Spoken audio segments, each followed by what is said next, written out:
Hi guys, welcome to a Cumbrian Led Outdoors and welcome to today's video in a very chilly Cumbria. Had about -9 our night and what time we at now? About 25 past 11, still about -5.5. So yeah, national lockdowns upon us once again, so no camping unfortunately, but we've all got to do our bit. So I've taken myself out for a walk today. As you'll have seen by the intro to the video there, we're going up to have a dig about Force Crag Mine. So I'm really glad to have you guys along with me today for the journey, and let's get on our way.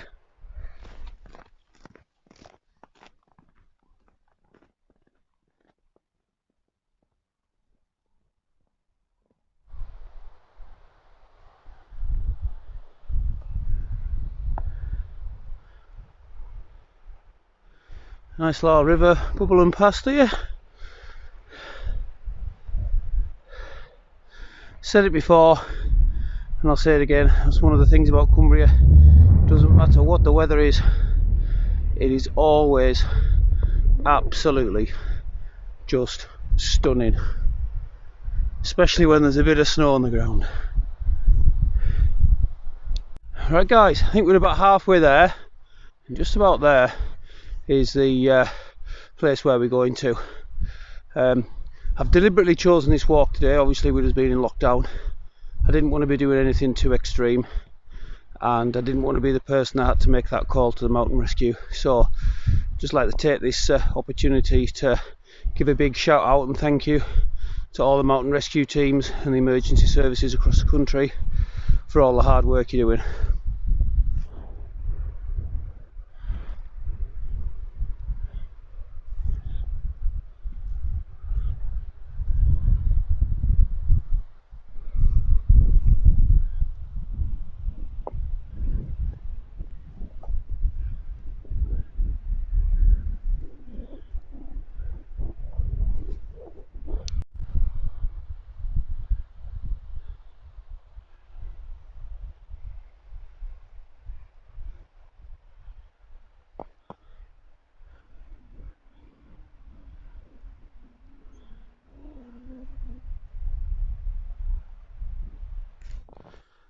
Right guys, we are just coming up on the Force Crag Mine.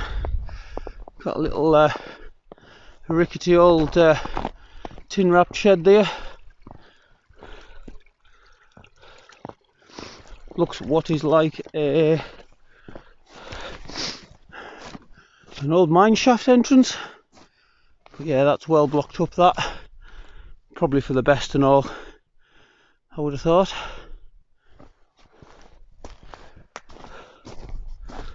And then if we head back over,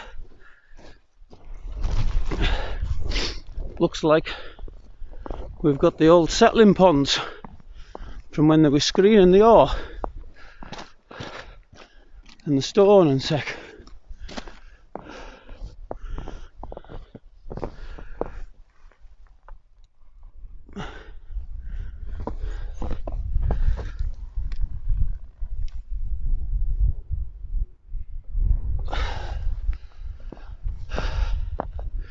Yeah, I definitely wouldn't fancy going for a swim in there, that's for sure. And then we've got two paths, one to the left which goes low and one to the right which goes up a height. So I'm going to take the left low path to start with and then see what we come across.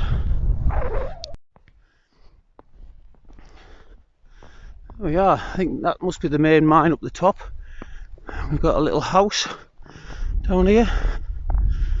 I imagine that's where the miners used to stay over. I tell you something, there must have been some hardy lads and lasses to be walking up here in the middle of winter, because it's fairly bleak like.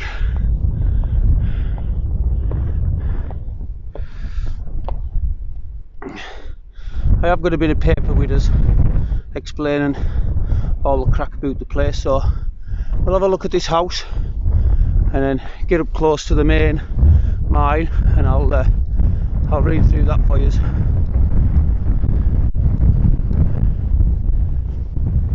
Yeah, I definitely think this is where the miners used to live.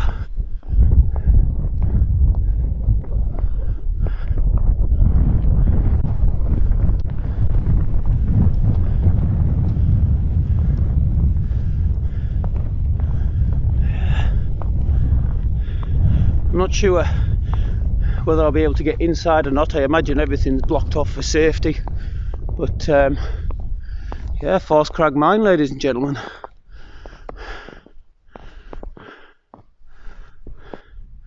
You get up close, it's quite a big gaff, like.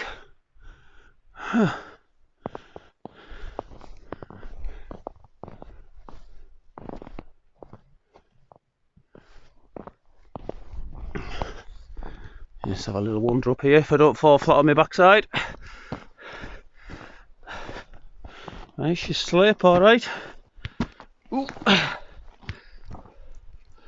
Nearly. Wow, look at that view. Definitely worth a walk up here, that's for sure. Right guys, so here we are at the top. I imagine this heavy duty mesh would be where they put the stone. That would fall through into some kind of hopper shaker, and then the two metal lines that you can see just here, that would have had a belt on it. That would have run the crushed up stone and stuff into the mill, where it's all been separated and washed to get all the metals and the ores and stuff out. So Force Crag Mine was the last working metal mine in the Lake District.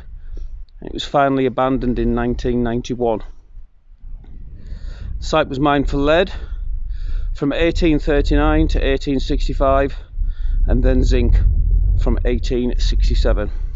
It is a scheduled ancient monument and geological site of special interest, located at the head of the remote Coaldale Valley, 7 kilometres west of Keswick and just above Braithwaite.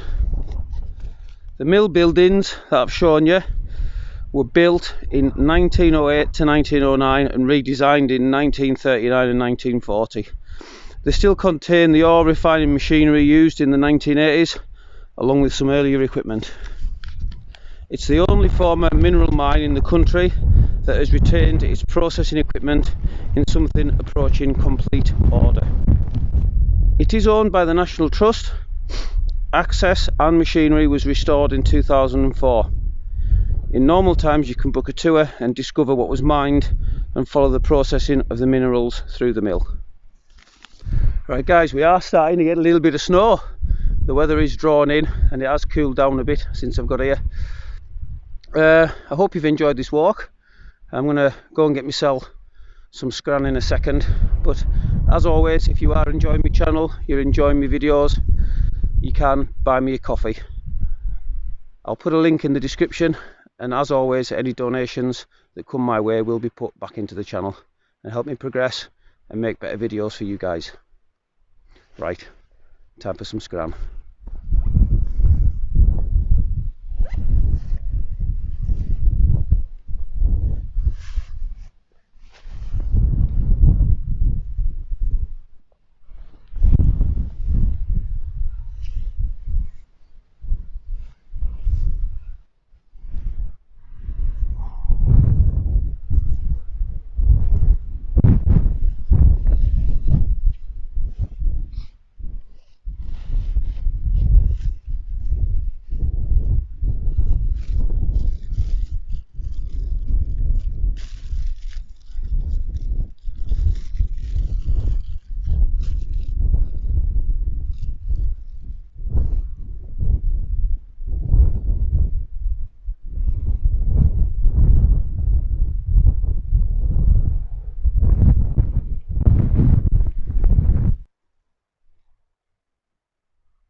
Well, I don't half feel better for something to scran as usual. So yeah, we'll have another little look around the place, see if I can find anything else of interest for you, and then it'll be time to get myself away home. So just underneath that big grid where I was before, you can see the hopper. The grid would retain all the stones that were too big, and then you've got electric motor down the bottom that would power a vibrator there that would vibrate the hopper, and as you can see, all the stones that were the correct size would come through on the metal conveyor belt there, driven by that drive gear.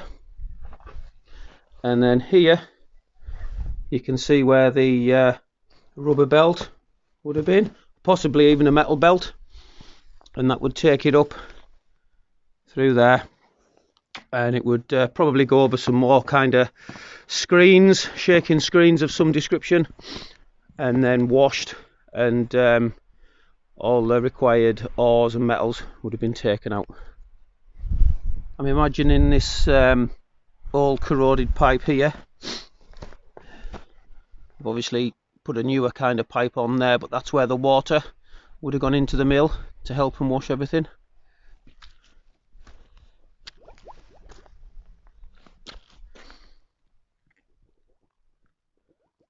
I'm imagining that's some kind of gas other than air escaping from all the old mining process. I've seen a sign saying watch out for gases, so yeah, it's still bubbling away after all these years. Yeah, as I do work with screening equipment, not with stone but with wood and green waste, these two areas to me look like hoppers where all the stuff that had been screened, whether it be stone that's of no use or the actual metal and ore that these guys would have wanted, would have fell through and been picked up with some kind of machinery.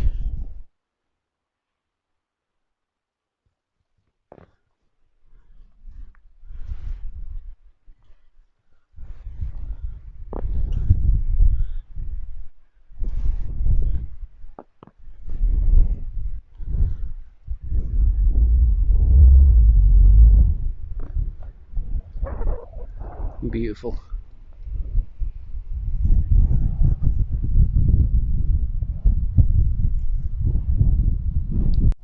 Right guys, time for me to get myself away home. Thank you very much for joining me today, and thank you very much for clicking on the video. I hope you've all enjoyed it. So once again, stay safe. Much love from a Cumbrian lad.